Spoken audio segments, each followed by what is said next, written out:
ሰው ልጅ በታሪክ ውስጥ ዓለምን የቀየሩ ብዙ ፈጠራዎችን አይቷል። የእሳት ግኝት፣ የእንፋሎት ሞተር፣ ኤሌክትሪክ፣ ኮምፒውተር እና በመጨረሻም በይነ መረብ። እያንዳንዱ ቴክኖሎጂ የሰውን አኗኗር ለዘላለም ቀይሮታል። ዛሬ ግን ከነዚህ ሁሉ የበለጠ ተጽዕኖ ሊኖረው የሚችል ቴክኖሎጂ በፍጥነት እየተስፋፋ ነው። ይህ ቴክኖሎጂ አርቲፊሻል ኢንተለጀንስ ይባላል፣ ወይም በአጭሩ ኤአይ ተብሎ ይጠራል። በየቀኑ ኤአይን የሚጠቀሙ ሰዎች ቁጥር በቢሊዮኖች ይጨምራል። አንዳንዶች ለትምህርት ይጠቀሙበታል፣ ሌሎች ለስራ፣ አንዳንዶች ደግሞ ሙሉ ቢዝነሳቸውን በኤአይ እየገነቡ ነው። ነገር ግን ከዚህ ሁሉ ጀርባ የሚያስጨንቅ ጥያቄ አለ። ኤአይ በእርግጥ የሰውን ስራ ይተካል ወይስ እንደ ኮምፒውተርና ኢንተርኔት አዲስ እድሎችን ይፈጥራል? አንዳንዶች ኤአይ የሰው ልጅን ትልቅ ረዳት ይሆናል ይላሉ፣ ሌሎቹ ደግሞ ትልቅ ፈተና ይሆናል ብለው ያምናሉ። ታዲያ እውነቱ ምንድነው? ዛሬ በዚህ ቪዲዮ ውስጥ ስለ ኤአይ ብዙ ሰዎች የማይናገሩት እውነታ እንመለከታለን። ከሚያስደንቁ እድሎች ጀምሮ እስከ ሊያስጨንቁ የሚችሉ ችግሮች ድረስ ሁሉንም በተመጣጣኝ መልኩ እንመለከታለን። ከጥቂት ዓመታት በፊት ኤአይ በፊልሞች ውስጥ የምናየው ሳይንሳዊ ምናብ ይመስል ነበር።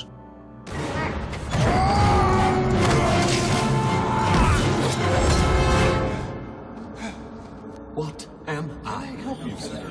Can I help you, sir? ሮቦቶች ዓለምን ይቆጣጠራሉ፣ ሰዎችን ይተካሉ የሚሉ ታሪኮች እናይ ነበር። ዛሬ ግን እነዛ ታሪኮች በከፊል ወደ እውነታ እየተቀየሩ ነው። ኤአይ ዛሬ ጽሑፍ ይጽፋል፣ ምስል ይፈጥራል፣ ድምጽ ያመነጫል፣ ቪዲዮ ይሰራል፣ ኮድ ይጽፋል። በአንዳንድ ሙያዎች የሰውን ስራ በሰኮንዶች ውስጥ ያጠናቅቃል። ይህ ሁሉ ከ5 ዓመታት በፊት እንደ ምናብ ይመስል ነበር። አሁን ግን የዕለት ተዕለት እውነታ ሆኗል። ከትንሽ የመጀመሪያ ደረጃ ተማሪ እስከ ትልቅ ኩባንያ ድረስ ሁሉንም ኤአይን መጠቀም ጀምሯል። ይህ ደግሞ አንድ ትልቅ ጥያቄ ያነሳል። ኤአይ በእርግጥ ለማን ነው የሚጠቅመው? አንድ ነገር ግን ግልጽ ነው። ኤአይ እያደገ ነው። ፍጥነቱም ከሰው ልጅ ታሪክ ውስጥ በጣም ፈጣን ከሆኑ የቴክኖሎጂ ለውጦች አንዱ ነው። የቀድሞ የኢንተርኔት እድገት ለማስታወስ ዓመታትን ፈጅቶ ነበር። ስማርት ስልኮች ወደ ሁሉም ቤት ለመግባት ከ10 ዓመታት በላይ ወስዶባቸዋል። ኤአይ ግን በጥቂት ዓመታት ውስጥ የ100 ሚሊዮኖችን ተጠቃሚ አግኝቷል። ይህም ምን ያሳያል? የምንኖረው በአዲስ ዘመን መጀመሪያ ላይ መሆናችን እና በዚህ ዘመን ውስጥ ፈጣን የሚማሩ ሰዎች ብዙ እድሎችን ያገኛሉ፣ የማይማሩት ደግሞ ከለውጡ ወደ ኋላ ሊቀሩ ይችላሉ። በ1990ዎቹ መጀመሪያ ላይ ኢንተርኔት የሚጠቀሙ ሰዎች በጣም ጥቂት ነበሩ። በዚያን ጊዜ ብዙ ሰዎች ኢንተርኔት ምን ይጠቅማል ብለው ይጠይቁ ነበር። ዛሬ ግን ያለ ኢንተርኔት ህይወትን ማሰብ ከባድ ነው። በተመሳሳይ ሁኔታ ኤአይም ዛሬ ገና በመጀመሪያው ደረጃ ላይ ቢሆንም በሚቀጥሉት ዓመታት ውስጥ በህይወታችን ከዚህ የበለጠ ቦታ እንደሚይዝ ብዙ ባለሙያዎች ያምናሉ። ግን ኤአይ ለምን በዚህ ፍጥነት እያደገ ነው? የመጀመሪያ ምክንያት መረጃ ነው። በየቀኑ ሰዎች ቢሊዮኖች የሚቆጠሩ ፎቶዎች፣ ቪዲዮዎች፣ ጽሑፎችና መረጃዎች ወደ ኢንተርኔት ይጨምራሉ። ኤአይ እነዚህን መረጃዎች በማጥናትና በመማር የተሻለ መልስ መስጠት ይችላል። ልክ እንደ ሰው ልጅ በመጽሐፍ በማንበብ የሚማር ሳይሆን ኤአይ ብዙ መረጃ በአጭር ጊዜ ውስጥ ማግኘት ይችላል። ይህም በጣም ፈጣን እድገት እንዲያሳይ አድርጎታል። ሁለተኛው ምክንያት ከፍተኛ የኮምፒውተር ኃይል ነው። ከ20 ዓመታት በፊት ኤአይ ለማስኬድ የሚያስፈልገው ኮምፒውተር አልነበረም። ዛሬ ግን እጅግ ኃይለኛ ፕሮሰሰሮች እና ግዙፍ የመረጃ ማዕከሎች ተገንብተዋል። እነዚህ በሺዎች የሚቆጠሩ ኮምፒውተሮች በአንድነት በመስራት ኤአይን በፍጥነት እንዲማር አድርገውታል። አንድ ኤአይ ሞዴል ለማሰልጠን አንዳንድ ጊዜ በሺዎች የሚቆጠሩ ቺፖች ለሳምንት ወይም ለወራት ያለመቋረጥ ይሰራሉ። ሶስተኛው ምክንያት ውድድር ነው። ዛሬ ዓለም ታላላቅ የቴክኖሎጂ ኩባንያዎች በኤአይ ውድድር ውስጥ ገብተዋል። ማን የተሻለ ኤአይ ይሰራል? ማን ብዙ ተጠቃሚዎች ያገኛል? ማን የወደፊቱ ገበያ ይቆጣጠራል? ይህ ውድድር በጣም ፈጣን ፈጠራዎችን እያመጣ ነው። ከአንድ ወር ወደ ሌላ ወር አዳዲስ ባህሪያት ይጨምራሉ፣ አዳዲስ ሞዴሎች ይወጣሉ፣ አዳዲስ መሳሪያዎች ይተዋወቃሉ። ለዚህም ነው ኤአይ ከማንኛውም የቀድሞ ቴክኖሎጂ በበለጠ ፍጥነት የሚያድገው። ነገር ግን ኤአይ የሚያስደንቅ ነገር አንድ ብቻ አይደለም። ከጥቂት ደቂቃዎች በፊት ባዶ ገጽ የነበረው አሁን ሙሉ መጽሐፍ ሊጽፍ ይችላል። ከቀላል ጽሑፍ የተነሳ እውነተኛ የሚመስል ምስል ማመንጨት ይችላል። ሰው ያልተናገረውን ድምጽ በትክክል ማስመሰል ይችላል። በጽሑፍ ብቻ ቪዲዮ መፍጠር ይችላል። ይህም ከ5 ዓመታት በፊት ተአምር ይመስል ነበር። ዛሬ ግን ማንኛውም ሰው በስልኩ ወይም በኮምፒውተር ሊጠቀምበት ይችላል። እነዚህ ሁሉ ለሰው ልጅ ትልቅ እድሎችን እየፈጠሩ ናቸው። አንድ ተማሪ በፍጥነት መማር ይችላል። አንድ ነጋዴ ስራውን ሊያሳድግ ይችላል። አንድ ፕሮግራመር በተሻለ ፍጥነት ኮድ ሊጽፍ ይችላል። አንድ ዩቲዩበር ቪዲዮውን በቀላሉ ሊያዘጋጅ ይችላል። ኤአይ ብዙ ሰዎችን የበለጠ ፈጣሪ፣ የበለጠ ፈጣን እና የበለጠ ውጤታማ እያደረገ ነው። ግን እያንዳንዱ ታላቅ ቴክኖሎጂ ከእድል ጋር ፈተናም ያመጣል እና ኤአይም ከዚህ የተለየ አይደለም። እስካሁን ኤአይ ስለሚያመጣቸው እድሎች ተመልክተናል። ነገር ግን እያንዳንዱ ታላቅ ቴክኖሎጂ ከእድገት ጋር አዲስ ፈተናዎችንም ያመጣል። ኢንተርኔት ዓለምን አቀራረበ፣ ነገር ግን የሐሰት መረጃንም አስፋፋ። ሶሻል ሚዲያ ሰዎችን አገናኘ፣ ነገር ግን ሱስ፣ የግላዊነት ችግሮች እና የስሜት ጫናዎችንም አመጣ። ኤአይ ከዚህም የተለየ አይደለም።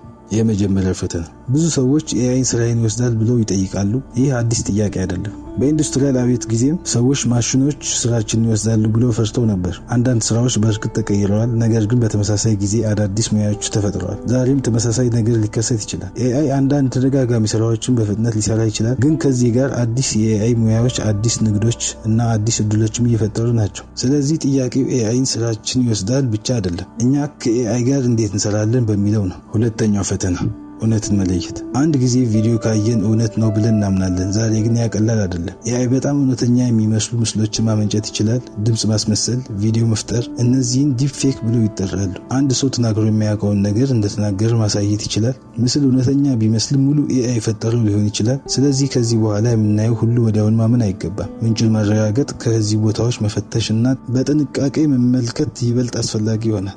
ሶስተኛው ፈተና የግላዊነት ጉዳይ። ዛሬ በስልካችን ላይ ብዙ መረጃዎች አለ፣ የምንፈልገው፣ የምንገዛው፣ የምንመለከተው እንዲሁም የምንወደው። እነዚህ መረጃዎች በብዙ ዲጂታል አገልግሎቶች ላይ ይገኛሉ። ኤአይ እነዚህ መረጃዎች በመተንተን የተሻለ አገልግሎት ሊሰጥ ይችላል፣ ግን በተመሳሳይ ጊዜ የግል መረጃ መጠበቅ አስፈላጊ ይሆናል። ስለዚህ ምንን እንደምናገራና ምንን እንደማናገራ በጥንቃቄ መወሰን አለብን። አራተኛው ፈተና በኤአይ ላይ ከመጠን በላይ መተማመን።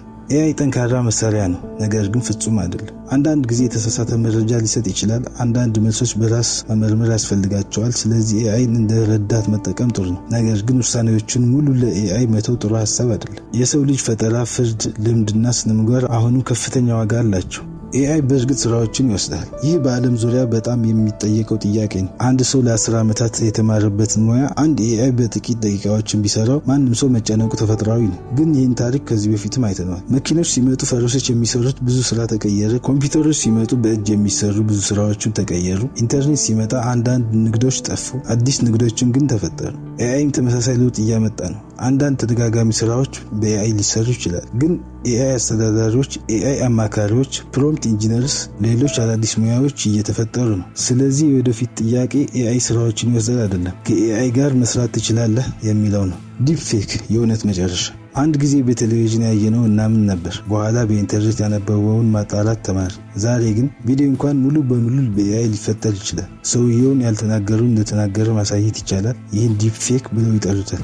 አንዳንድ ጊዜ ለፊልም ወይም ለትምህርት እንደ ጠቃሚ መሳሪያ ሊውል ይችላል። ነገር ግን ለማጭበርበር፣ የሐሰት ዜና ለማሰራጨት ወይም ሰዎቹን ለማሳሳትም ሊጠቀሙበት ይችላሉ። ስለዚህ ወደፊቱ ትልቁ ችሎታ ቴክኖሎጂ መጠቀም ብቻ ሳይሆን እውነትን ከሐሰት መለየትም ይሆናል። አንድ ቪዲዮ ስላየን ብቻ እውነት ነው ብለን መደምደም አይገባም። ምንጩን መፈተሽ፣ በሌሎች ታማኝ ምንጮች ማረጋገጥ እና በጥንቃቄ ማሰብ ከመቼውም በላይ አስፈላጊ ይሆናል። ለምን ኤአይ ቢሊዮነሮችን እያስደሰተ ነው? አንድ ነገር ልብ ብለን እናስተውል። በዓለም ላይ ያሉ ታላላቅ ኩባንያዎች ኤአይ ላይ ለምን ቢሊዮኖችን ዶላር እያፈሱ ነው? ምክንያቱም ኤአይ ገንዘብ ያስቆጥባል፣ ጊዜ ይቆጥባል እና ምርታማነትን ያሳድጋል። አንድ ሰራተኛ ቀን ሙሉ የሚሰራውን ስራ ኤአይ በጥቂት ደቂቃዎች ሊያግዝ ይችላል። አንድ የቪዲዮ ኤዲተር በፊት ለሰዓታት የሚያደርገው እንደ ሰብታይትል ማስገባት፣ ድምጽ ማስላት ወይም መጀመሪያ ኤዲት ስሪት ማዘጋጀት ኤአይ በፍጥነት ሊያግዝ ይችላል። ይህ ማለት ግን ሰዎች አያስፈልጉም ማለት አይደለም። ሰዎች አሁንም ሀሳብ ያመጣሉ፣ ታሪክ ይፈጥራሉ፣ ስሜት ያስተላልፋሉ፣ ፈጠራ ያቀርባሉ። ኤአይ እነዚህን በሙሉ መተካት አይችልም። የሚለወጠው ግን የስራ መንገድ ነው። የኤአይ መሳሪያዎች የሚያውቅ ሰው ከማያውቀው የበለጠ ፈጣን፣ የበለጠ ውጤታማና ተወዳዳሪ ይሆናል። ምናልባት ትልቁ አደጋ ኤአይ ራሱ አይደለም፣ ኤአይን መጠቀም የተማሩ ሰዎች ከጀርባቸው መቅረት ሊሆን ይችላል። የመጨረሻው እውነት። በዚህ ቪዲዮ ውስጥ ኤአይ ስለሚያመጣቸው እድሎች፣ ፈተናዎችና የወደፊቱ እይታዎች ተመልክተናል። አንድ ነገር ግን ግልጽ ነው፣ ኤአይ አይጠብቀንም። ቴክኖሎጂ ወደፊቱ መሄዱ አይቀጥልም። ጥያቄው እኛ ከሱ ጋር እንራመዳለን ወይስ ከኋላ እንቀራለን? በታሪክ ውስጥ ሁሉንም የለወጡ ቴክኖሎጂዎች አንድ ነገር አስተምረውናል። ለውጡን የተቀበሉ ሰዎች አዳዲስ እድሎችን ፈጠሩ። ለውጡን ያልተቀበሉት ደግሞ ቀስ በቀስ ከውድድሩ ወጡ። ምናልባት ኤአይ ወደፊቱ ትልቁ ፈተና ይሆን? ምናልባት የወደፊቱ ፈተና ለመማር ፈቃደኛ መሆናችን ወይስ አለመሆናችን ሊሆን ይችላል። ስለዚህ ኤአይ እንደ ጠላት አትመልከት፣ እንደ መሳሪያ ተመልከት። እሱን የሚቆጣጠረው ሰው የወደፊቱን እድል ይፈጥራል። እርስዎ ምን ያስባሉ? ኤአይ ለሰው ልጅ ትልቅ እድል ነው ወይስ ትልቅ ፈተና? አስተያየታችሁ ኮሜንት ላይ ያስቀምጡልኝ። ቪዲዮ ጠቃሚ ሆኖ ካገኛችሁት ላይክ በማድረግ ያበረታቱን እና ተጨማሪ እንደዚህ ያሉ የቴክኖሎጂ ህይወት ዘመን ዶክመንተሪዎች ቻናሉን ይከታተሉ።